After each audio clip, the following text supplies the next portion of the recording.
This is Energy First with Sarah and Jen. This is episode number 5.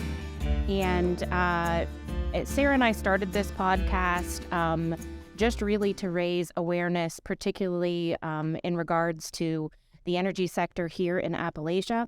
Our topics generally center on education in the industry. So that's education of individuals looking for careers into the industry or education on our practices within the industry. We have conversations in regards to legislation, either legislation that is currently in force or is upcoming that could be affecting us in the near future. And then most importantly, the people within Appalachia. They are what truly makes this a wonderful industry and are definitely the heartbeat of the industry. We generally run through upcoming events in the industry just to kind of get the word out there. We're going to condense this a little bit and just center on what we have left here in March. March 16th, so that is Thursday? Yeah. Mug Madness Happy Hour is at All Stars, which is from 12 to 3, and that's a packed house usually. It's a really good event. March 21st, we have the APA Speaker Dinner. Details are to be determined, but that event occurs at Belisara, also in Cannonsburg. March 23rd, we have the AADE Drill Bowl and Student Job Fair in South Point, PA. And then March 24th, we have the AADE Top Golf outing. And I do know for that event in particular, we are still looking for companies to both sponsor and participate in that Drill Bowl and Student Job Fair event.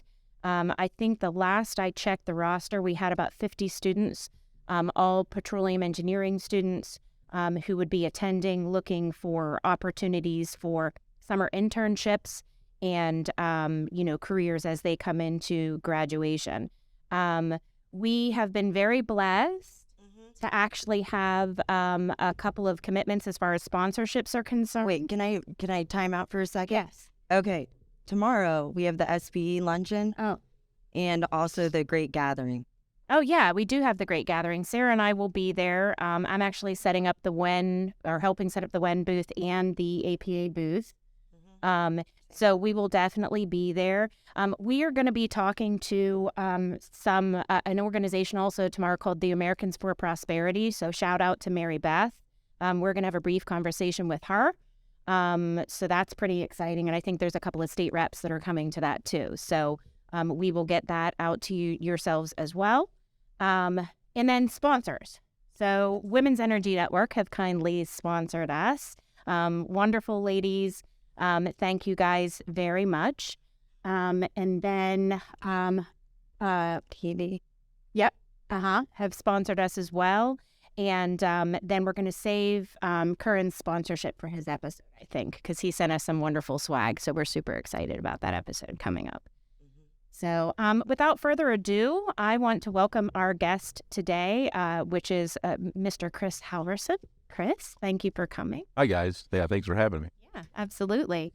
Do you want to tell us a little bit about yourself, your family, beginnings of your career, all of the things that have led you to where you are today? Yeah, sure. So I'll step back a little bit. I'm Chris Halvorson, the CEO of Pin Oak Energy Partners. Also the president currently of Magellan Scientific, which is our kind of Bitcoin-focused company that's adjacent to an affiliate of Pin Oak Energy Partners. Going back way in my career, or kind of in the start of my career, I am a CPA by education. I started in public accounting way back when in the late 90s. Wait, how weird is it that Chris and Mark Marmo were both accountants? What is it about accountants leading into CEOs? Yeah, it's the I don't know. It's a foundation for kind of all of business, right? I mean, yeah, it's what I tell my kids, and so you can do whatever you want with it. And so I was in public accounting for a while. Developed a niche with energy companies and, oddly enough, car dealerships, and ended up being lured away by one of my energy companies, a company called North Coast Energy out of Northeast Ohio, that was later acquired by Exco Resources from Dallas. Okay. Yeah. So I was at Exco Resources for several years until myself and the former CEO of North Coast Energy formed a 4-person private equity-backed team in 2005. and kind of with a mandate to grow our position in the Appalachian Basin, and then quickly turned into a mandate to acquire unconventional acreage and production in the Appalachian Basin. That company was AB Resources, Appalachian Basin Resources. So we formed that company in 2005, acquired acreage in northern West Virginia, the Panhandle, primarily Marshall County, Greene County, PA, in that area. Had about 50,000 acres there, then 50,000 acres a little further east in Somerset County, which obviously wasn't as productive as the stuff in Marshall County, but formed an AMI with Chief. I didn't realize you guys did that. Yeah, we formed the AMI with Chief, brought them in. They had acreage around us, but we had a big chunk in Marshall County. We drilled about 26 wells together in that area. Signed an agreement with Cayman Energy to lay our midstream system across most of that county, and then obviously they sold to Williams. And that asset we sold to Chevron in a transaction that ended in 2013. And so that was a very successful private equity-backed venture. Several of my management team members retired from that and kind of went off other places. And for a year or so after that, I worked with the private equity firm called Reservoir Capital Partners on several of their portfolio clients in different energy plays throughout the U.S. And during that time, we always had the thought of kind of getting the band back together and kind of doing the next deal. And that ended up being Pinoak Energy Partners, which Pinoak Energy Partners, several of the management team members came back to us. A lot of the key employees came back to us that were with us at AB Resources. But Pinoak Energy is not private equity backed. We back it with our own capital, and we've been able to grow it now. I mean, heck, it's almost going on 10 years, and we've made, I can't even count how many acquisitions, probably 30-some acquisitions. I think that's how I came into your picture, because it must be nearly 10 years now that I knew you, because it was relatively early in that process. I'm like, who are these guys? Every time I turn around, they're buying something else. Yeah. I'm like, I have to meet them. Yeah, it's really interesting strategy. I mean, it's not rocket science, but when we formed Pinoak, commodity prices were generally low, right? They come out of some higher times, and so we're looking at, listen, we want to deploy capital right away that can generate a return on assets that are non-core to the folks who have them. So we bought Halcon out of the basin. They had a position in Northeast Ohio, Western Pennsylvania that was in a challenging wet gas window, right? But now the wet gas window of the Utica is all the rage. Mm-hmm. So, but back then it wouldn't make sense. So we bought Halcon out. They had a handful of the BP wells that were up in northern Ohio. We bought the Protege folks out of Washington County, Ohio, which I think is still great acreage down there. The pipelines just haven't quite made their way. We bought Chevron out of Ohio before they ultimately sold to EQT. So is it just it just seems to be a much broader vision with this company than the kind of short-sighted decisions that I see some of the other operators making sometimes. Well, and I think some of those other folks may be narrowly focused on certain areas, and our strategy is kind of specific location agnostic. Like I don't need to be leasing acreage offsetting my pads in Marshall County this time around, right? I can look at what does Chevron have here that's a piece that they're not interested in? What does maybe EQT have over here that they're not interested in? Is there a pipeline that's underutilized? Listen, we're in the midst of a fantastic pipeline build right now where we bought a pipeline that was essentially dormant from Berkshire Hathaway Energy in central Columbiana County, where just to the west of us, Hillcorp is drilling Utica wells like crazy. And so they're getting good results with, completions and other, drilling methods that haven't been deployed in Columbiana County before, and we're getting good results. So we're kind of right next to where they're moving, and we also have 9 well pads in that area that we acquired from Encino. So it's kind of stacking these non-core assets on top of each other and generating, what does that look like then? Can you turn that into an asset? Mm-hmm. And so we formed Pinoak in 2015. Like I said, we've done countless number of acquisitions. We continue to grow. We've got, field offices now in north central Pennsylvania, western Pennsylvania, Marion, Ohio. Obviously, our main office is in Akron, Ohio, which at one point in time, there were lots of energy companies in northeast Ohio, but then with the shale development, they kind of moved to the Pittsburgh area. We just didn't want to move away from home. So we are still in Northeast Ohio. Plus, your building is super cool. Our building is super cool, and really it's kind of a homage to the former industrial roots of Akron, because it's part of the old B.F. Goodrich campus, which is probably, I'm going to guess, but let's say 3 million square feet under huge brick concrete buildings built, from 1905, maybe even sooner, to like 1920. This building we have, it's amazing. You can't build it today economically. It's got so much concrete, so much steel, so much exposed brick, and the building owners actually cut the center of each floor out, the concrete center of the floor, to make a roof to first level atrium that floods this interior with light, and it's really a beautiful building. The concrete pillars are extremely. They're gargantuan. They're gargantuan. I mean, if there's ever a nuclear war, come to this building, it'll be fine. But they had to build it super sturdy, right? Yeah. Didn't they have to be able to withstand a certain amount of weight? Was there an industry in there? There was a printing industry in there that had massive, multi-ton printing presses up on these floors. I mean, the concrete floors are probably 12 to 14 inch thick with just solid rebar through all of them. It's pretty incredible. Did you see, when you were there, Sarah, did you see the pictures on the third floor? Did I take you down when the pictures when they were building the building? No. Oh, that's really incredible. So they were building it in, I think the pictures from like 1922. And think about the amount of concrete in that building that you saw, and having to get that up to each floor with a truck. I mean, they had to build these giant like pyramids. Yeah. Exactly. They built these giant wooden ramps that they would drive these trucks up, and it's just staggering. But it's a beautiful building. It's it's a industrial kind of heartland building. It's in the center of our assets, close to the turn. So it makes sense for a lot of reasons, but we love it. Yeah, absolutely. I have videos of it. I can post it underneath in the comments. Well, I'm thinking we should have an event in Akron, and it can be hosted at the Pin Oak building. Totally. I see we have our website up, and I think if you go to the, I don't know if someone can go there on maybe the company page, there is actually a video that we posted on here from our building.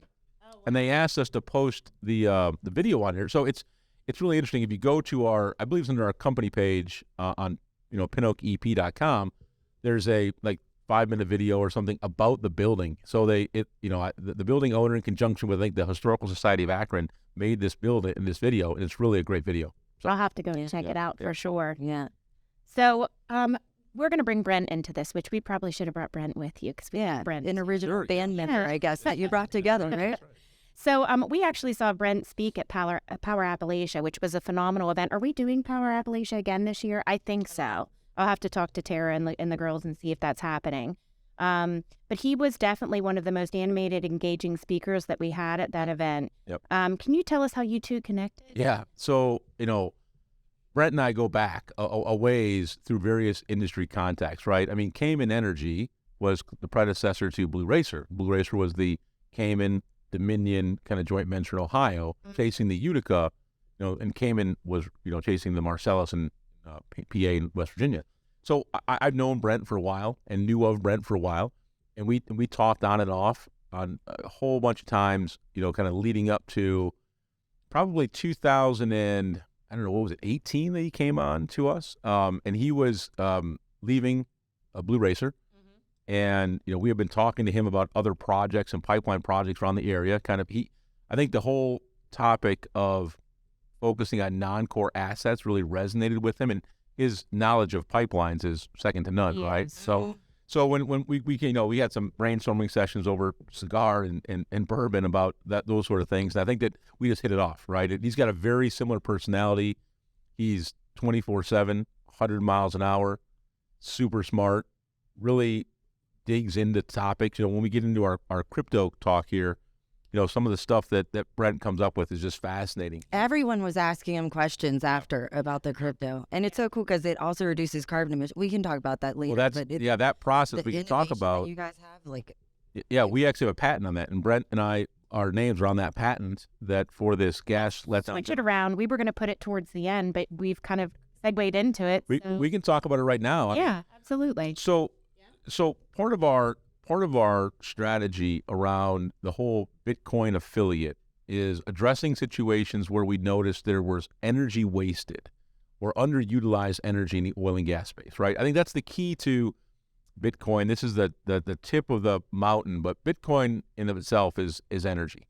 And when you can find situations where there's energy that's not being utilized, you can capitalize on it. And so one of the areas that we focused on was situations where you have large diameter pipelines that are flowing significant amounts of gas, and then you are stepping that gas down to a lower pressure and going into some kind of distribution system somewhere else. So right now, we step that pressure down at regulating stations, and we do that through valves, right? And the problem there is you lose a lot of energy by just going through valves. So what we have done is we've worked with a manufacturer who makes these gas letdown generators. It's essentially a gas turbine in reverse. And you put it into this location so the high pressure gas pushes onto this turbine, spins it, and low pressure gas comes out the backside. Okay. And when it spins it, it generates electricity. And so that's zero carbon, emission-free electricity. And then what we do is we put right next to it what's called an immersion data center, which is a data center that holds Bitcoin mining ASICs, application-specific integrated circuits, these machines, and they are immersed in a dielectric fluid. And the power from the generator runs those ASIC miners that are mining for Bitcoin. Wow. And it's actually a closed-loop system. The cooling effect of the gas helps cool the fluid in the data center, and then that fluid is heated up as it goes through the computers, and then that hotter fluid is used to heat the gas on the downstream side of the compressor. So it's completely a closed-loop system. It's efficient. It's efficient. Don't lose Yeah, heat. we don't lose heat. We use the electricity. I mean, we use all the power and all different sides, and so it's really fascinating. And it's modular. Each one of these units is roughly 500 kW apiece. So we can put 1, 10, just depends on the size and the diameter of the pipe. So we're in talks with, and that's the process we have the patent on. And we're in talks with a handful of large pipeline companies, because when you replace a regulating station with this operation, you can remove their Scope 1 and Scope 2 emissions. And so not only is it potentially an economic deployment of capital for these pipelines or utilities, it also meets some of their kind of ESG goals and those sort of things. So, and that's stuff that, listen, Brent, and I'll give credits too. Brent's the engineer and the primary architect of it. But as we went through that, we each kind of brainstormed it, and it became a viable option. And now we have exclusivity with the manufacturer of the generators. We have exclusivity with the builder of the data centers, and we have a patent on the process. Our goal is to, have a couple pilot programs. Our first one will be up and operational this April, like in 2 weeks. And then we get a large contract from someone, and then it's just Katie bar the door. So it's fascinating. We should go out and actually see a system. Their systems are huge. You should. Would that be That'd be fantastic. The ACERs are the creme de la creme of Yeah. the Yeah. Have you? Yeah, they're crazy. Yeah. Have you ever been to a Bitcoin mine? Have you seen Bitcoin mining in operation? I haven't. So even before we have this system that I described up and operational, we have several operating sites right now. And actually, Magellan Scientific, who's our Bitcoin affiliate, on our LinkedIn page, we have a drone video of a 6 megawatt site in north central Pennsylvania. I saw it. It's really easy to find. So if you want to kind of get a flyover of what it looks like, you can see that on Magellan Scientific's LinkedIn site. I don't think it's on our website. Our website is pretty sparse from Magellan, but yeah, it's interesting. But if even before this new system's up, if you ever want to go to the field and see it, let us know. Yeah, absolutely. I think I'd like to share that with everybody, because that's just such a... Everyone is curious about it. They don't really understand. Everyone's curious, yeah. And Brent was just down at the Empower event, Digital Wildcatters Empower event in Houston last week. Unfortunately, I'm on the executive committee and treasurer. No, I shouldn't say unfortunately. Not unfortunately. Unfortunately, I couldn't go because I'm on the executive committee and treasurer of the Ohio Oil and Gas Association, which we had competing events at the same time. But last year, I spoke at Empower about energy, off-grid mining, and natural gas, and how that kind of energy can be captured and used in the crypto world. And it's a fascinating journey. I mean, Bitcoin is energy. Energy is Bitcoin. They are intrinsically related and will continue to be tied together. I don't know where it's going to take us, but I would I could see energy companies having some sort of Bitcoin arm or some sort of high density computing component that is a good use of maybe energy they're not using elsewhere. Yeah, I just think that's exciting. It's that kind of stuff that's so important in this industry. It is. It is completely off the radar 2 years ago. Yeah, Yeah. absolutely. That's how I met you. You spoke at the event that what's Tom's last name? The Crypto Energy Summit in Ohio? That was in PA actually. Oh, that was That was at the Rivers Casino.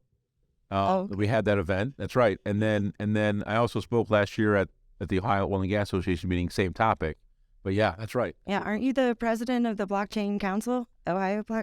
So yeah, so that's a good point. I'm not the president. We have the executive director who runs that, a gentleman Andrew Birchwell. Yeah, he spoke at the Energy Summit just that you had to miss, right? Yeah, he's fantastic. Yeah, he is. Yeah, he's out of Columbus. Now I am the treasurer of the Ohio Blockchain Council, and Christine Shepard Desai, our general counsel at Pinoak, is also on the board of that organization as well. But yeah, we helped stand up the Ohio Blockchain Council in Ohio, and also the Ohio Bitcoin Foundation, and the kind of the express purpose of the Ohio Blockchain Council is to help educate and further advocacy for blockchain and Bitcoin adoption within Ohio, which domestically Ohio has a super advantage to Bitcoin mining. Texas has taken the lead because of a lot of their excess power resources from renewables, but the climate in Ohio, it's cooler. We're tied to one of the largest grids in the U.S., PJM. PJM has some serious concerns about grid reliability. They just issued a report, I think it was 2 weeks ago maybe, about the amount of power plant retirement they're facing in the upcoming years and what that's going to do to grid stability. And so it's not good. And I think where Bitcoin can play a part is to help be the consumption of electricity when it's not needed by the rest of the grid, and then turn off when the grid needs it. So almost as a bank, a supplement. Yeah, exactly. Yeah, and that's what we see in Texas. A lot of the renewable projects in Texas have become economic because they can sell to Bitcoin miners when the grid doesn't need it. It's a completely different paradigm, right? I mean, if you look at building a power plant, you say, well, I'm going to need it 20% of the time. It's very hard to justify the CapEx for that power plant. So it's a whole different story if you say, I'm going to build a power plant and Bitcoin miner is going to use it 80% of the time, and it's going to be used for the grid 20% of the time. It's a whole different paradigm. So it's really fascinating. And it's, back in time, there were these programs that large energy users could shut down, curtail their power, and sell to the grid when they need it. But large energy users in the past have been steel mills or large chemical manufacturers who their processes don't allow them just to shut down, right? Because they have to restart. Firing back up the cost of that is just extreme. Or it hurts the equipment, all that kind of stuff. So the benefit of Bitcoin is it really fits this model where you can fire up 50 megawatts of power in 2 minutes and shut it down in 2 minutes. It's extremely fast how it responds to power usage and curtailment. So it's kind of mind-blowing thinking where that could lead. Do you know what I mean? Completely. You think about, voting. Yeah. Yeah, it's secure. Yeah, well, I mean that's blockchain technology. I mean, blockchain in itself, it's so fascinating. It's hard to describe, and it's really funny. Blockchain, its first real application in 2014, and we quite haven't figured out how to use it in other areas. There's a lot of people who are trying to figure that out. I think it's a security protocol that we will ultimately figure out how best to use it, but right now its optimal use is on the Bitcoin blockchain network. Absolutely. Yeah. So relative to other basins in the U.S., kind of switching gears, because we've swapped everything around. The Appalachian Basin is pretty young as far as development goes. Can you explain why this and the ingenuity required for production? Well, so the Appalachian Basin is young-ish in terms of undeveloped or unconventional acres. Yeah. Right? The Appalachian Basin is the start of the hydrocarbon industry globally. Right? I mean, in the Drake well in western Pennsylvania, there's some competing, oil wells in southern Ohio, which were drilled early on, and then the first real natural gas directed wells outside of Erie, PA. So our basin, right, started what is now the global hydrocarbon industry. Obviously, perfected and advanced through Texas and Oklahoma from, the mid 1800s through most of, the 70s, 80s, and 90s. But, and then with the onset of the Barnett Shale, the Bakken Shale, and other kind of Devonian Age shale development that occurred elsewhere and then ultimately came back to Ohio, we are new in that sense that, it's been, a decade that we've had production from the Utica and Marcellus, and there's so much more development to be had. I mean, we're clearly, going after the low-hanging fruit, the fantastic, rock in southwestern PA, northern Pennsylvania, but there are a lot of other parts of the basin that are just as prolific that we didn't understand how to produce back in 2008, 2010, right? I just had a conversation with somebody, and I had this conversation with you. I had not an argument. I had a discussion with somebody who was saying, I can't remember what I had quoted, but how many years we had left here in the basin, right? And they said, well, that's not true. We only have 20 years left because of A, B, and C. I said, well, sure, if you only take into account what we physically know we can actually obtain right now, okay.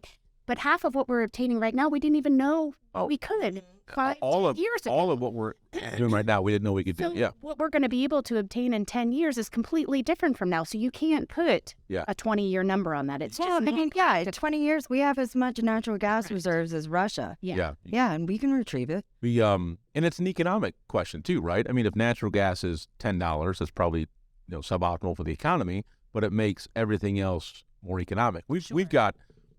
It's almost hard to calculate how many more years we have, and even in formations that we know we have a lot of running room, and then it's in formations that we still have yet to perfect. I mean, we knew the Marcellus and Utica had always existed. We just didn't have the technology to produce it. Mm-hmm. So we created this technology to produce those shales, and it's unlocked the greatest revolution in energy in probably human history. What was the technology? Was it F4? No, the technology was horizontal drilling. Yeah, and hydraulic. But in order to be able to do horizontal drilling, isn't it difficult? Well, we've always had turbulence. Well, we've always had the ability to do directional drilling, right? So we could do directional drillings in the early 90s, but we never had the kind of the case or the economic case for a long horizontal well until George Mitchell was drilling the Barnett in Texas. And what happens is, any kind of perfection, any kind of development perfection comes with CapEx spending. You just don't know until you spend the CapEx. You have theories, but who's going to spend their money to see if those theories work? I mean, the kind of famous case, what happened with the Barnett Shale is, I think Mitchell Energy was like on their last well. They had spent $10 million, $20 million trying to figure this technology out. Didn't work. And then ultimately they tried this kind of high volume fracture on this horizontal well, and they hit it, and then the rest is history. And so since then we've spent hundreds of billions of dollars industry wide perfecting how to drill horizontal wells with high volume hydraulic fracturing. So it's we have that technology. It's just who's going to put the CapEx to figure it out. Like, think about right now with EOG's entrance into the Western Utica. We've all known the Western Utica is there, right? Anadarko drilled it, Devon drilled it. No one drilled economic wells, but we've now have the benefit of 8 years later and a ton of CapEx spent by Ascent, Gulfport, Chesapeake, people in the Utica, that we have so much more data now. So EOG believes they now understand more with the rock formation and how to produce that volatile oil window. Their most recent well that they drilled kind of offset to the Artex acquisition they did was producing 1,200 barrels a day. 1,200 barrels a day from the volatile oil window in Ohio that most companies wrote off 10 years ago is amazing. And that's the discovery that we need. So EOG. And I think they actually even drilled a test well, EOG did, before they kind of disappeared from the basin, maybe 5-6 years ago. They did. And it failed. It failed, but it was not very successful. And then they kind of disappeared. Well, and I asked them, so they did that, I believe it was in Ashland County. Yes. It was even further west. It was hidden. Yeah. You had to sign paperwork to go and take stuff out to this location. It was funny. So I wonder if that was a science stratigraphic test that they were trying to understand. I believe so. Yeah. So Gary King was involved with that project, actually. Oh, hey, Gary. Ask him, yeah. So I think what we'll see and what develops reserves and what keeps reserves going on for years and years and years and years is CapEx, and people who are spending money who are figuring out how to produce those wells correctly, using that knowledge to expand the hydrocarbons that we can get to. Well, our industry has always been resilient in being able to produce like Spindletop, the first one in Texas. It was a one-armed mechanic. He was trying to convince everybody to drill here, and they kept drilling, and they were about to give up, and they didn't, but everyone thought he was crazy. Sure. But he wasn't. You have to be. I mean, listen, I think we all are. Yeah, right. The oil and gas industry is the kind of true industry that seeks profit, and we try to do things better, cheaper, faster to supply that lower cost energy, and by doing so we gain market share, right? You gain acreage that's now productive that someone else doesn't have. It actually competes on itself. And what's interesting is what we saw during the shale boom is we developed this new way to produce shales, black shales, and everyone spent capital on it, right? And it just drove prices through the floor. So people say, well, that's a bad use of capital. From a company standpoint, you're probably right. There was some capital destruction. But from a consumer standpoint, from an economy standpoint, look at what we did. I mean, we held energy prices at unbelievably low levels for over a decade. And every American consumer, every American industry benefits from that. And we exported it. Other places in the world are drilling horizontally with high volume fracturing. So we have to innovate, and we do innovate because we are truly seeking rates of return on our money that we invest ourselves. And it's not from science projects and government subsidies or handouts. It's from the ability to produce our product at a lower cost than someone else. And that's what business is all about. It's organic, and thank God we have the ability to do that in America.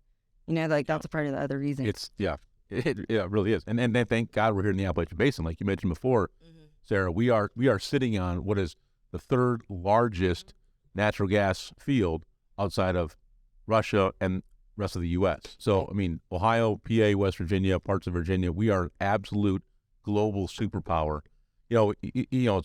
Intel is coming to Ohio, right, with this deal announced several months ago, this $10 billion semiconductor factory, because we are so natural resource rich in the Appalachian Basin. We have energy resources, we have water resources, we're in a temperate climate. This part of the country is 500 miles from like 80% of the population in the U.S. The Appalachian Basin is a fantastic place to be, not only to live, but to be commercially. It's fantastic. We're supposed to be able to quadruple our production by 2030. I heard that, as long as we get the infrastructure for the pipelines. Quadruple the Appalachian Basin's production? So we're at, 32, 33 a day right now? And so we were, before shale, we were like at 8. So it's amazing to see what we've come to. And the U.S. right now is producing some days just over 100 BCF. So we have to find the demand for that much increase. Now, during the wintertime, we regularly, will demand 120 BCF a day. So there's good demand. And we're seeing power demand now in the summertime for these natural gas peaking plants that are running almost full time. So if we get additional LNG capacity, pipelines from LNG, I think we can.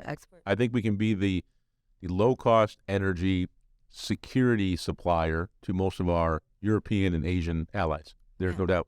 Yeah, fascinating.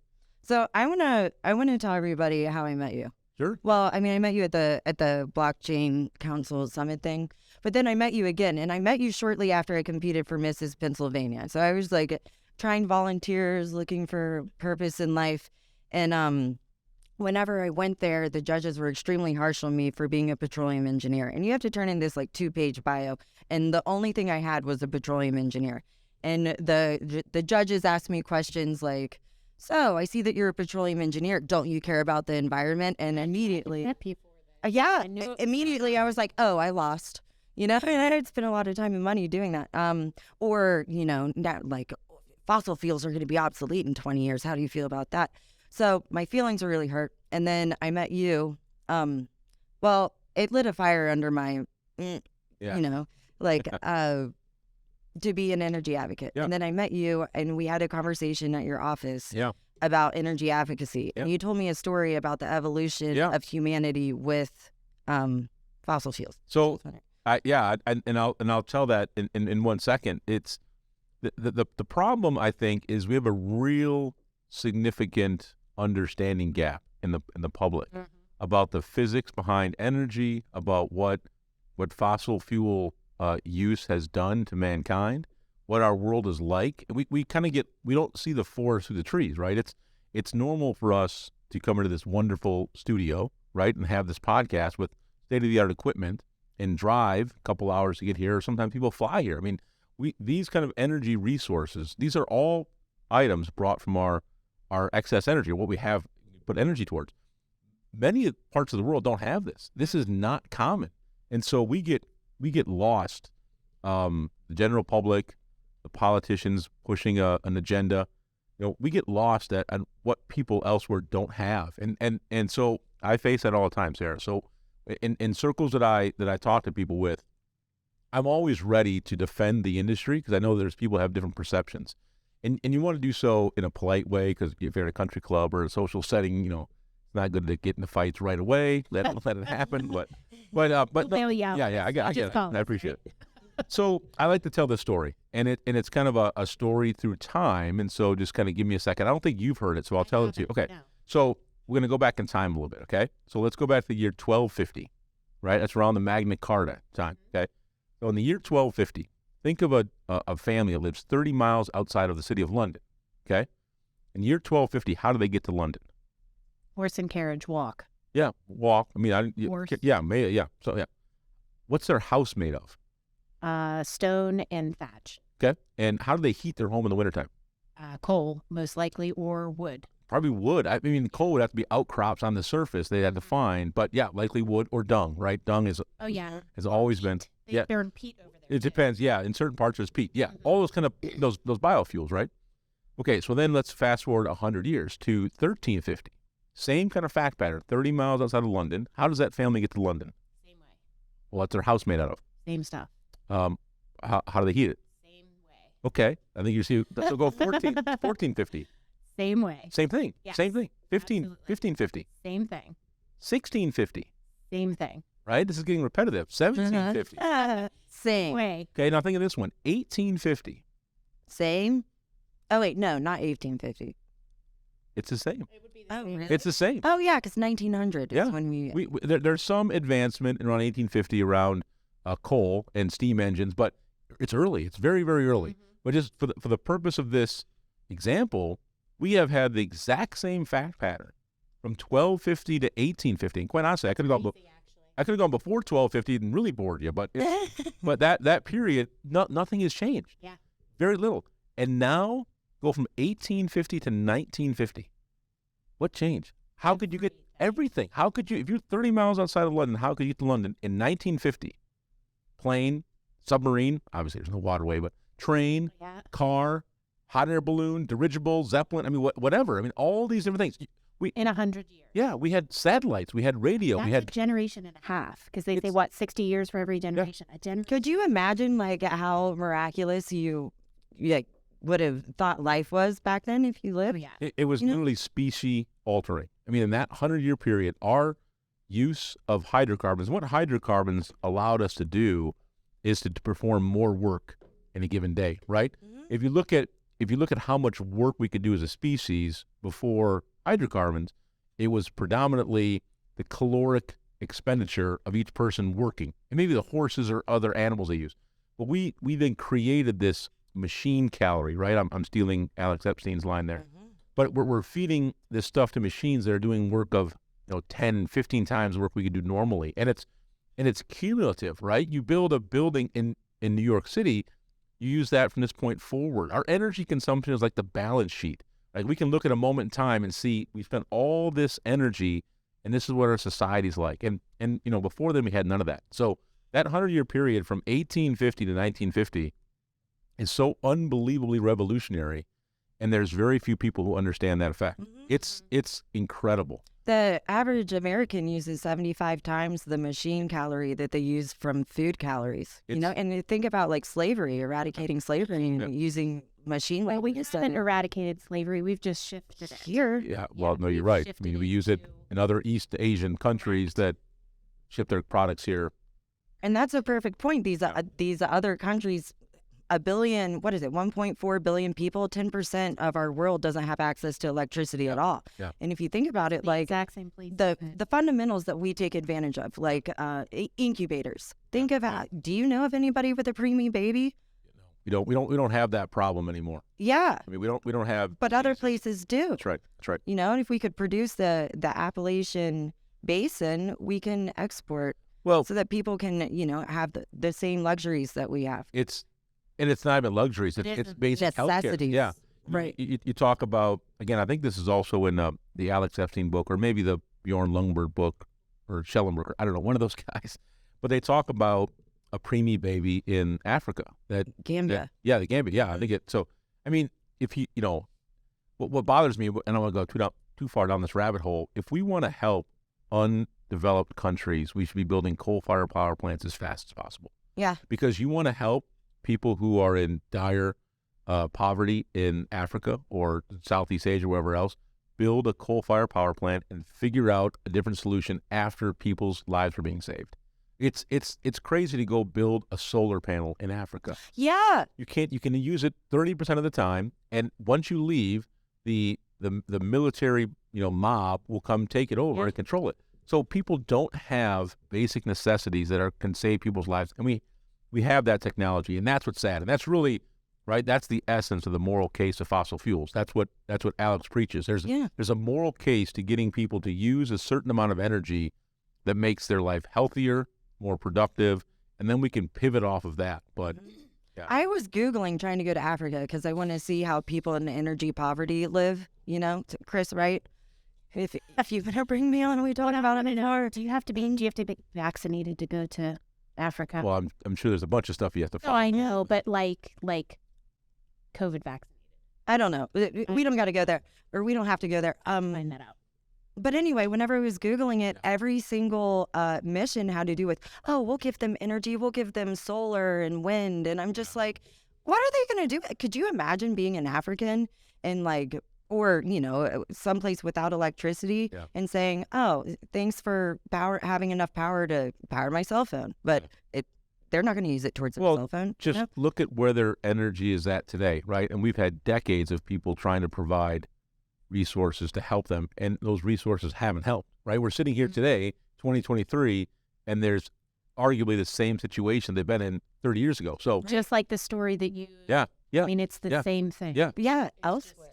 And it's due to the kickback that I think that it would be possible. Well, it's definitely possible if people want to take a different stance and wanted to build affordable coal-fired power plants, we could find a way to get them the resources to run that power plant. It would be life-changing. So, and you don't need to go to Africa. I mean, listen, there's South American countries that are not, might not be as poverty, but have energy poverty nonetheless. I mean, Puerto Rico, their grid is in such bad shape. There's parts of Puerto Rico that don't have electricity 24 hours a day. So that's in the U.S. So, but yeah, it's, the energy security, energy poverty, it's a real thing. It's a real thing. And I think that, us as energy leaders in this part of America and the world need to recognize that. I think it's unfair for the developed world to kind of limit people's access to those things just because they have an altruistic view of what, we may, how we may harm the planet if we do it all. I mean, like I said, I firmly believe that, as a species, we can adapt. If there is an effect to the planet that we're causing, I think we can adapt to it to where it limits the catastrophic case that everyone focuses on. Well, in the 1970s, the lead environmentalist that everybody was listening to said that the UK was going to be underwater by 2020. They said all kinds of crazy things, and it's not happening. But what is happening is 98% of climate-related deaths have been gone. You're much safer in an industrialized country, and that's a fact. There's no doubt. Mm-hmm. So, interesting stuff. Yeah, it is. Yeah, I don't know. Why do you think so? This is undoubtedly, in my opinion, the most important cause in the world right now because billions of people are suffering, millions of people are dying unnecessarily. Why aren't more people focusing on this, and why are we getting such a kickback with? It's crazy to me. It's really sad. I was reading fossil fuels and I'm crying. Yeah, no, I don't know. I mean, I understand there's this kind of perfect nurturer view of the earth out there, but it's not necessarily the case, right? I mean, the earth has never had this many people on it because people would die of natural causes, starvation, disease. We have the ability to stop that now and prolong people's lives. I don't know why the general public doesn't take the time to understand more about the energy reality around high density fuel sources. I've long told people, if the real root cause of the problem is CO2, and every dollar we spend should go to capture that CO2. It shouldn't go to windmills. It shouldn't go to solar, because those things require fossil fuels to build them. And if CO2 is the problem, then we should be spending our money to capture CO2, not on other sources. So Magellan Scientific, their own problems as well. And I'm not against renewal. I'm really not. It just I feel that the kind of the over kind of overdoing it. We need to push renewables now is the problem. We're trying to do it too quick. We don't have to do it that quick. We have time, and we need to kind of focus our efforts on the right places. I don't know. The cynical side of me says there's been trillions of dollars spent in the U.S. and globally on some of these projects, and I don't know if it's not some sort of a wealth transfer. I mean, I can be cynical, but Catherine actually brought that up last episode. That's kind of her opinion. And and then people say, well, the energy industry got all this kickback in the 70s. They really didn't. I mean, it's a different financial incentive. And again, I'm not against people doing it. I think that the speed we're trying to do it at is what's really harming. And we can see what's happening in Europe, right? We can see what happened in Germany. Their grand wind experiment didn't work. Right? I mean, they put all their eggs into Russian natural gas with the 2 Nord Stream pipelines. And there's a whole story there with their former, chancellor, Gerhard Schroeder, who's on the board of Gazprom, who had these 2 pipelines built and now makes them completely dependent upon Russia. So it's interesting. But, I don't know. A more measured approach over time, I think, makes more sense. But that's the kind of fight we have to fight. Well, and if we liberated the rest of the world, we would free a lot of intellectual capacity to be able to 100%. Expedite the process of developing these new technologies. I think so. Yeah. I think really the only way forward is things like this podcast, is like you, Chris, going and talking about these subjects and really getting this out there. I mean, that's the tools that we have. I agree, and it's really unfortunate because I believe I'm not 100% against mainstream media.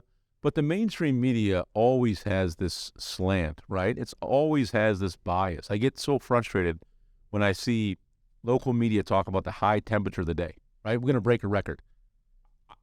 I wholeheartedly don't believe that record because you're comparing one temperature today to a temperature in the past, and you're assuming those are apples to apples comparison. I know for a fact they're not, because we have NASA in Cleveland, John Glenn, who has a NOAA arm that collects temperature data. The data that we collect today is instantaneous, real-time, 24/7, with highly calibrated instruments. If you go back in time, we didn't always have that. We had different ways of collecting information that now you're using one temperature data and another temperature data and saying, oh, today's hotter. I don't know if that's the case. Like, I ask people, if you have a summer day and it's 80 degrees all day long, and it spikes to 87 degrees because the front's moving through, what's the high temperature of the day? Say it spikes to 87 degrees for 2 hours. Is the high temperature 87, but 22 hours it was 80 degrees? Is that a hotter day? Or if it was over as 85 degrees all 24 hours, is that a hotter day? Well, so that's another way that they're trying to manipulate. The powers that be are trying to manipulate us, or by catastrophizing the natural disasters, right? But or just basic weather. Right. Not even natural, right. Not even, basic weather and also natural disasters. Sure. Look at how many hurricanes we've had this year, but there have been no trends upwards or downwards of any natural disaster. We're just more aware of these things. That's exactly what it is. And we're more aware without the actual education and knowledge behind it, right? Yep.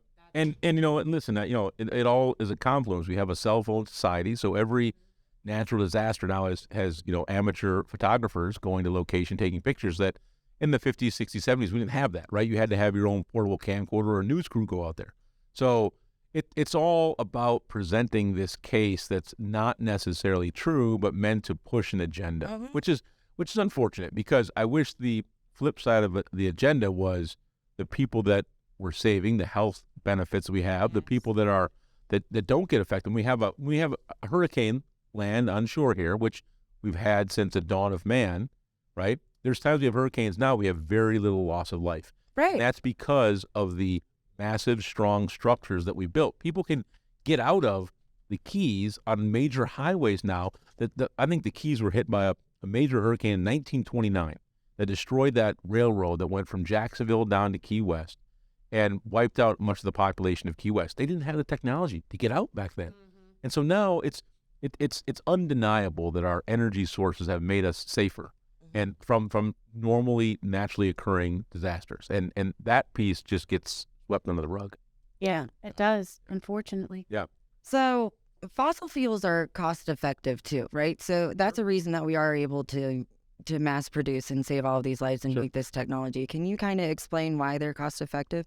Well, I mean, listen, the more you do things, you get economies of scale, right? The more we can perfect drilling and completing horizontal wells, the more gas we can extract. So it's abundant. It's going to be, yeah. And that's so we've perfected that through our various plays over the entire fossil fuel industry.